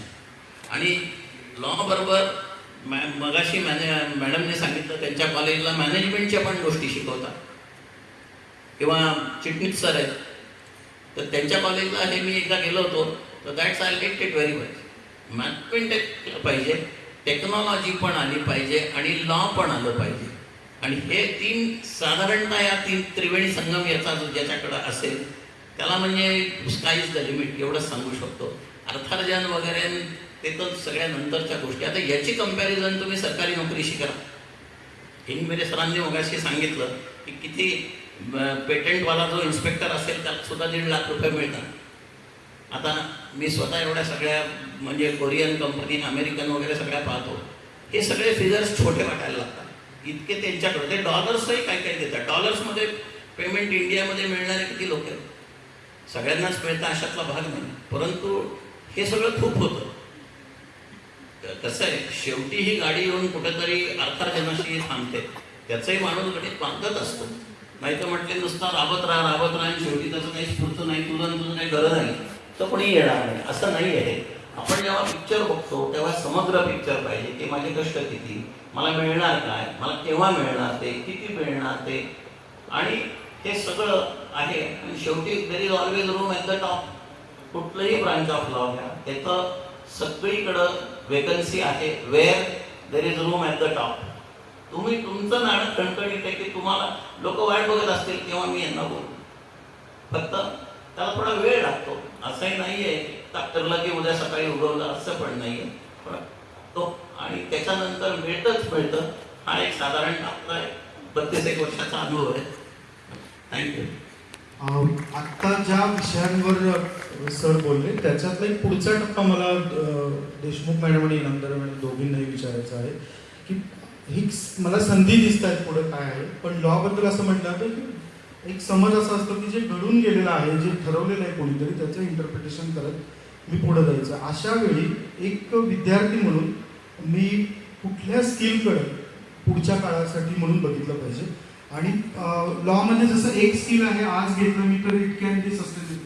तर प्रत्येक फील्डमध्ये IT मध्ये रिफ्रेशर कोर्स राहतात, सगळीकडे राहतात. तर तसं लॉच्या अँगलनं माझ्या स्किलमध्ये अपग्रेड काय केलं पाहिजे हे दोन्ही सांगा. हा खरंच खूप चांगला प्रश्न आहे. आमच्या महाविद्यालयात जेव्हा विद्यार्थी प्रथम वर्षात प्रवेश येतात तेव्हा पहिल्यांदाच आम्ही सांगतो की लॉ हे स्किल बेस्ड एज्युकेशन आहे. तुम्हाला नुसता लॉ नाही शिकायचा आहे, तुम्हाला काही ज्या स्किल्स आहेत, ज्या प्रोफेशनसाठी लागणार आहेत, त्या तुम्हाला डेव्हलप कराव्या लागतील. आणि लॉला तुम्ही कुठेही वाचलं तर स्किल बेस्ड एज्युकेशन म्हणूनच ओळखलं जातं. आपली जी आत्ताची येणारी नवीन नॅशनल एज्युकेशन पॉलिसी आहे त्याच्यात लॉ हा स्किल बेस्ड एज्युकेशन म्हणूनच त्याला इयरमार्क केलेला आहे. मग आता ह्या कोणत्या स्किल्स आहेत की ज्या तुम्ही जेव्हा लॉचं शिक्षण घेणार आहात तेव्हा डेव्हलप करावे लागतील. सगळ्यात पहिल्यांदी you should have very good communication skills. तुम्ही जेव्हा लॉयर म्हणून स्वतःला रिप्रेझेंट करता, तुम्ही लिटिगेटिंग असाल, नॉन लिटिगेटिंग असाल, पण तुम्हाला शेवटी समोर माणसाला कन्व्हिन्स करायचं आहे. तर तुम्हाला कम्युनिकेशन स्किल ही खूप महत्त्वाची आहे. आणि ती जर तुम्हाला येत ना, म्हणजे त्याच्यात मला प्रभुत्व मिळवता येईल जर येत नसेल, किंवा if you are weak at it. Second, तुमच्या रिसर्च स्किल्स ह्या खूप चांगल्या पाहिजेत. तुम्ही लॉयर जेव्हा होतात तेव्हा तुम्हाला सुप्रीम कोर्टचे जजमेंट वाचावे लागतात, हायकोर्टाचे जजमेंट वाचावे लागतात. त्यामुळे ते सुप्रीम कोर्ट ह्या बाबतीत काय म्हणलं आहे, हायकोर्ट ह्या बाबतीत काय म्हणलं आहे, ह्या सगळ्या गोष्टीचा तुम्हाला रिसर्च करावा लागतो. तर तुमच्या रिसर्च स्किल्स ह्या चांगल्या असल्या पाहिजे. त्याच्यानंतर तुमच्या ड्राफ्टिंग स्किल्स ह्या खूप चांगल्या असल्या पाहिजे. लॉयर म्हणलं की त्याला एक मेमोरियल तयार करणं, एक ब्रीफ तयार करणं आणि ती कोर्ट सादर करणं. जी भली तुम्ही स्वतः लिटिगेटिंग असाल, तुमच्या कॉर्पोरेट तुम्ही रिप्रेझेंट करत असाल, पण तुम्हाला ड्राफ्टिंग ही करताच आली पाहिजे. तर ड्राफ्टिंग ही अत्यंत महत्त्वाची आहे. त्याच्यानंतर तुम्हाला ॲज अ लॉयर किंवा तुम्ही लॉचं शिक्षण घेणार असाल तर तुम्हाला कन्व्हिन्सिंग ही स्किल ही सुद्धा आली पाहिजे. जसं आता आपण ADRचा विचार केला होता, ADR ऑल्टरनेटिव्ह डिस्प्यूट रेझोल्युशन, हे तुम्हाला कन्व्हिन्स करावं लागतं. असं तुम्ही कम्युनिकेशन म्हणा, ड्राफ्टिंग म्हणा, रिसर्च स्किल म्हणा, ह्या सगळ्या स्किल तुम्हाला लॉचं शिक्षण घेत असताना अवगत केल्या पाहिजे. मग ह्या सगळ्या स्किल तुम्हाला फक्त शिक्षणातून मिळणार आहेत का, तर नाही. तुम्हाला लॉ करता करता बरेचसे ॲडऑन कोर्सेस करणं महत्त्वाचं आहे, डिप्लोमा कोर्सेस करणं महत्त्वाचं आहे. जर तुमचं लिटिगेशन हे ऑब्जेक्ट असेल तर ड्राफ्टिंग स्किल ही खूप महत्त्वाची मानली जाते. आणि मग ड्राफ्टिंगशी रिलेटेड डिप्लोमा करणं, ड्राफ्टिंगशी रिलेटेड सर्टिफिकेट कोर्सेस करणं हे महत्त्वाचं आहे. आम्ही आमच्या महाविद्यालयामध्ये काय करतो की जेव्हा विद्यार्थी येतो तेव्हा पहिल्यांदा त्याचे स्ट्रॉंग पॉईंट्स, वीक पॉईंट्स हे आयडेंटिफाय करतो, त्याचे एरियाज ऑफ इंटरेस्ट आयडेंटिफाय करतो. त्याला कॉर्पोरेटमध्ये जायचं आहे, त्याला ज्युडिशरीमध्ये जायचं आहे, त्याला लिटिगेशनमध्ये जायचं आहे. तो जिथे कुठे जाणार आहे तसा त्याचा एरिया ऑफ इंटरेस्ट आयडेंटिफाय करायचा आणि त्याप्रमाणे त्याला सर्टिफिकेट कोर्सेस, ॲडऑन कोर्सेस सजेस्ट करायचे, जे त्यांनी त्याच्या 5 वर्षाच्या शिक्षणामध्ये पूर्ण केले पाहिजे. म्हणजे काय होईल की जेव्हा तो लॉची डिग्री घेऊन बाहेर पडेल तेव्हा ज्या क्षेत्रामध्ये जायचं आहे, जे करिअर म्हणून त्यांनी निवडलेलं आहे, त्याच्यासाठी तो परिपूर्ण आहे. आणि जर तो तसा परिपूर्ण असेल तर ज्या कंपनीज आमच्याकडे कॅम्पस इंटरव्ह्यूसाठी येतात त्यांना एक चांगला विद्यार्थी मिळतो की ज्याच्यावर फार काही काम न करता तो त्यांच्याकडे जाऊन असेट होतो. तर अशा प्रकारे हे स्किल डेव्हलप करणं, अशा प्रकारचे ॲडऑन कोर्सेस करणं, डिप्लोमा कोर्सेस करणं, ह्या गोष्टी केल्या तर मला असं वाटतं तुमच्या सगळ्या स्किल्स ह्या नक्कीच 5 वर्षात, 3 वर्षात डेव्हलप होऊ शकतात. थँक्यू.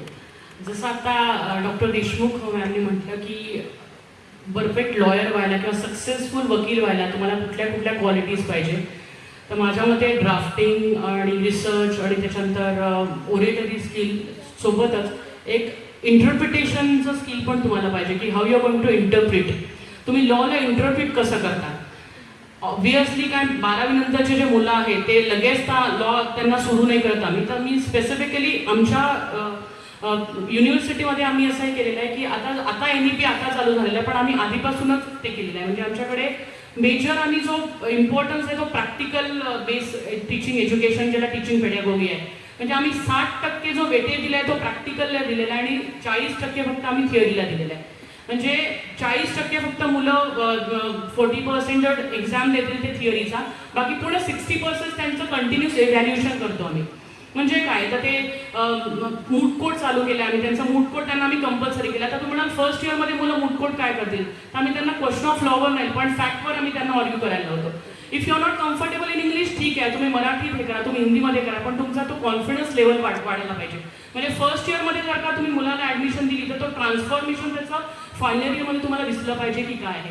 आपण बोलतो की नाही तुम्ही हे करा, पण त्याच्यासाठी फॅकल्टी मेंबर्स पण आम्ही असं केलेलं आहे की कंटिन्यूस 5 क्रायटेरियाज ठेवले आहेत त्यांचे, की एका याच्यामध्ये त्यांना 20 मार्क्स त्यांना ड्राफ्टिंगसाठी मिळतात, त्यांना रिसर्चमध्ये 20 मार्क्स त्यांना स्ट्रीट प्ले किंवा केस स्टडीज ज्याला म्हणू शकतो, मूट कोर्ट असतात, त्याच्यानंतर केस प्रेझेंटेशन असतात त्यांचे, PPT प्रेझेंटेशन असतात आणि client counselling with help of the faculty members. म्हणजे कसं तुम्ही त्यांना कन्व्हिन्स कराल. आता जसं आपण म्हणतो प्रॅक्टिकल नॉलेज, सरांनी म्हटलं की जेव्हा आपण इथे कॉम्पिटिशन पण खूप आहे, स्काय इज द लिमिट, पण कॉम्पिटिशन खूप आहे, त्याच्यासाठी आपण मुलांना घडवतो आहे आम्ही.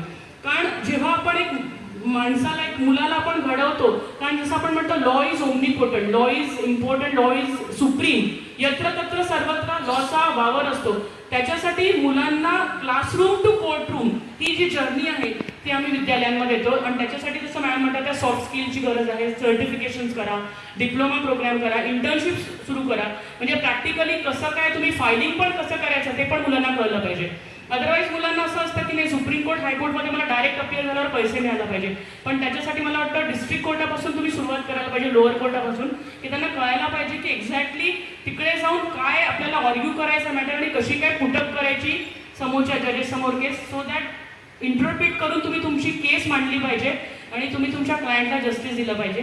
तसं मला वाटतं की पूर्ण एक परिपूर्ण व्यक्ती पण आम्ही घडवतो या लॉ प्रोफेशनमध्ये आणि त्याच्यासाठी नक्कीच फायदेपूर्ण माझा लॉ कोर्स आहे तो, असं मला वाटतं. Thank you very much. थँक्यू.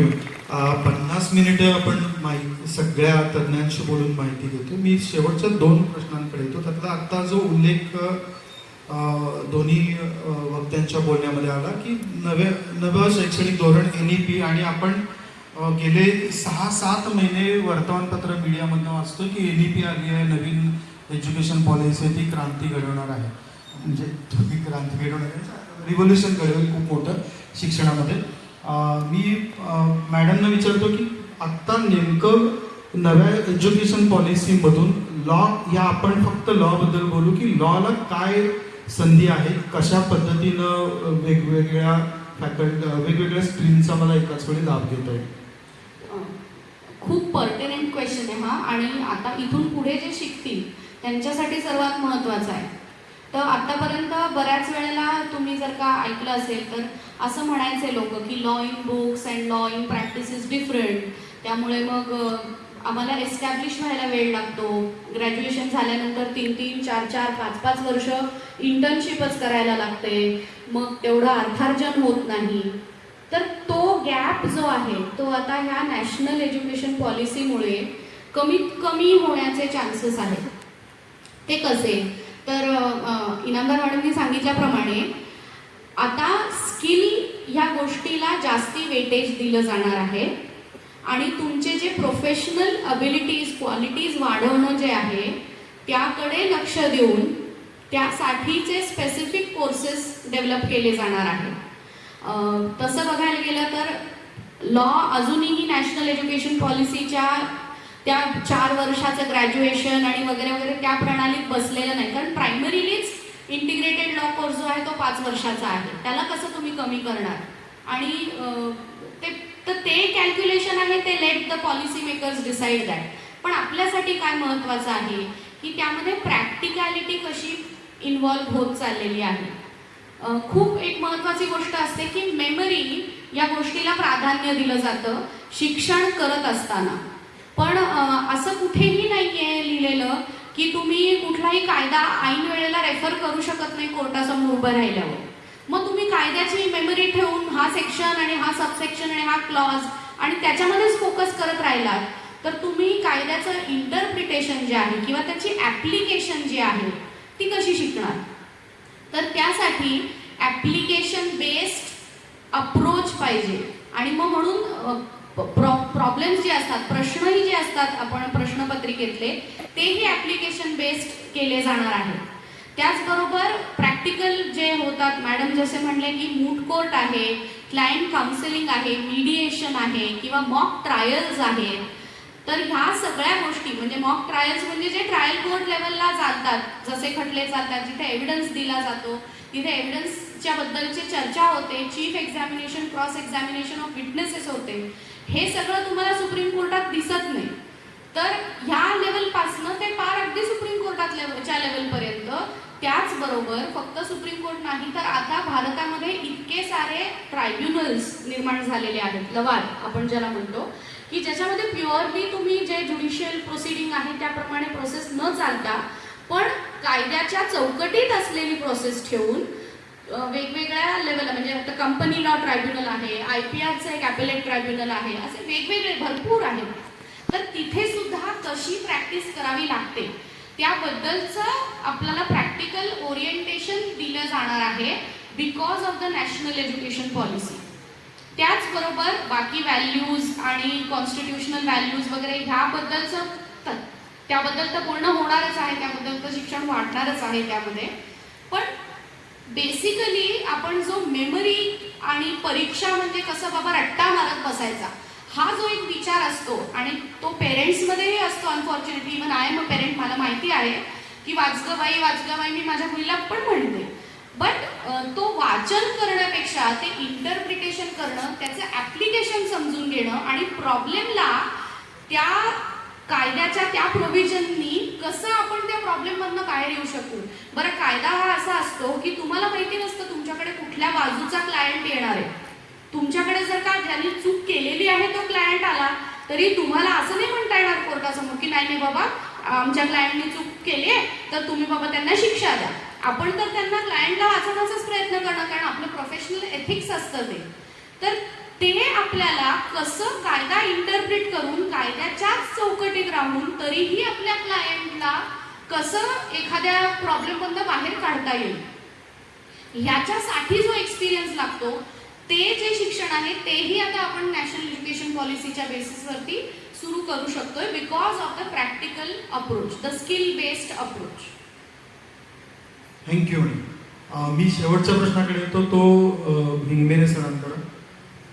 आपण इंटेलेक्च्युअल प्रॉपर्टी राईट्स आणि इंगमेरे सर हे गेल्या 20 वर्षांमध्ये वर्तमानपत्र आणि वेगवेगळ्या मीडियामधनं वाचतो. सर, आत्ता एकतर IPR पेटंट याच्याबद्दल खूप उत्सुकता असते मुलांमध्ये की काय आहे. दुसरं IPR मध्ये आपण कुठं आहोत, कारण वर्तमानपत्रांमध्ये सुद्धा बातम्या येतात की भारत माग आहोत आणि यामध्ये मला करिअर करायचं असेल तर संधी काय आहे या एक थोडं द्यावी तशी विनंती करतो. तुम्ही अगदी परफेक्ट म्हणूयात प्रश्न विचारलाय. आणि तर पहिले मी त्यातल्या पहिल्या भागाचं उत्तर देतो की आपण कुठे मागे आहोत का. येस, आपण खूप मोठ्या प्रमाणात दुर्दैवाने मागे आहोत. मी आत्ता माझ्या सेशनमध्ये सांगणार आहे, चीनमध्ये मागच्या वर्षी 78 लाख ट्रेडमार्क दाखल झाले होते आणि आपल्याकडे 3.5 लाख. चीनमध्ये मागच्या वर्षी 16 लाख पेटेंट दाखल झाले होते आणि आपल्याकडे 56,000. आपण लोकसंख्येने त्यांच्यापेक्षा खूप आता त्यांना क्रॉस केलं आहे. पण आपण इंटेलेक्च्युअल प्रॉपर्टी राईटमध्ये कुठे आहोत. तर आपण जर म्हणजे 1 किंवा 2% पण नाही आहोत तर ते 10%वर गेलो तर काय आपोआपच संधी ती कोणाला मिळणार आहे. म्हणजे 56,000वरनं आमचे पेटेंट 1 किंवा 1.5 लाखावर जायचे असेल तर ते 1 लाख पेटेंट कोण फाईल करणार. ज्यांना पेटेंटचं ज्ञान आहे तोच व्यक्ती फाईल करणार. त्या 3.5 लाखावरनं निदान जर आपण 10 लाखामध्ये नेलं तर ते 7.5 लाख कोण फाईल करणार आहे ट्रेडमार्क. ज्याला ट्रेडमार्कचं ज्ञान आहे तोच फाईल करणार. ते ज्ञान कुठनं येणार आहे? ते कायद्याच्या शिक्षणातूनच येणार आहे, कारण का हे सगळे कायदे आहेत. आणि मग अशा वेळेला जो फाईल करणारा प्रोफेशनल पाहिजे त्याला, तो त्या IPRच्या ज्ञानातनं, कारण का आज जनरल कोणालाच IPR जनरल आहे, ट्रेडमार्क जनरल आहे, परंतु तो स्पेसिफिक कसं करायचं, तर ती संधी या सगळ्या मंडळींना उपलब्ध होणार आहे. आणि आता आपण कॉम्पिटिशन ही चांगल्या अँगलनी करायला पाहिजे की चीनमध्ये ट्रेडमार्क एवढे, पेटेंट एवढंच नाही तर कम्युनिटी राईट ज्याला म्हणतो आपण, जिओग्राफिकल इंडिकेशन, सुदैवाने त्यात सर्वात जास्त भारतात मला काम करायची संधी मिळाली, मी त्याच्याविषयी सांगणार आहेच. तर तो सुद्धा 10,000 रजिस्टर्ड आहे. युरोपमध्ये 60,000 रजिस्टर्ड आहे, पण आपल्याकडे 450 आहेत फक्त. मग ही संख्या वाढणं म्हणजे कोण प्रोफेशनल. अनफॉर्च्युनेटली अख्ख्या भारतात बोटावर 1 किंवा 2 अटॉर्नी आम्ही काम करतोय जिओग्राफिकल इंडिकेशनसाठी. आम्ही आवर्जून वाट बघत असतो की कोणीतरी यावं आणि ही संख्या वाढावी. प्रत्येक जिल्ह्यामध्ये कमीत कमी 25 GI निघू शकतात, पण आपल्या इथे आज सुदैवाने 1 किंवा 2 GI. म्हणजे मी पुणेरी पगडी 2007-8 केलं, त्यानंतर 2013 आम्ही आंबेमोर तांदूळ नोंद केला, आणि त्यानंतर 2014 आम्ही पुरंदरचं अंजीर नोंद केलं. आणि त्याचे फायदे आता होत आहेत की हे सगळे पदार्थ एक्सपोर्ट होत आहेत आणि तिथले शेतकरी एकत्र येत आहेत. तर ते फायद्यांविषयी तर बोलणारच. थोडक्यात या प्रत्येक जो फॉर्म आहे इंटेलेक्च्युअलचा, त्याला आम्ही फॉर्म म्हणूया. पेटेंट हा एक फॉर्म, ट्रेडमार्क हा एक फॉर्म, GI हा एक फॉर्म. या प्रत्येक फॉर्मचं आपण आंतरराष्ट्रीय स्तरावरच्या इतर देशांशी जर कंपॅरिझन केलं तर खूप मोठ्या संधी आहेत. आणि त्या संधीचं सोनं आपण करू शकतो, प्रोव्हाइडेड मी परत मागच्या मुद्द्याला होतो की you have to be super specialise. आणि हे जर नाही केलं तर त्याचं कॉन्सिक्वेन्सेस थोडं निगेटिव्ह पार्ट मी आवर्जून सांगेल सम्राट सर, की आपल्याला सगळ्यांना हळदीची लढाई माहिती आहे. मगाशी सम्राट सरांनी सांगितलं ती हळद का पेटेंट केलं अमेरिकेने, का कडुलिंबाचं पेटेंट त्यांनी केलं, एवढ्यापर्यंत नाही थांबलंय आपलं. बासमती नंतर आपल्या सर्वांना कदाचित माहित नसेल तर आपला कलिंगड याच्यावरही चीनच्या एका कंपनीने त्याच्या एक्स्ट्रॅक्शनचं पेटेंट युरोपमध्ये घेतलंय. मग हे कोण करतंय आणि का, आणि ते करू नये म्हणून सुद्धा आपल्याला काम करायचं.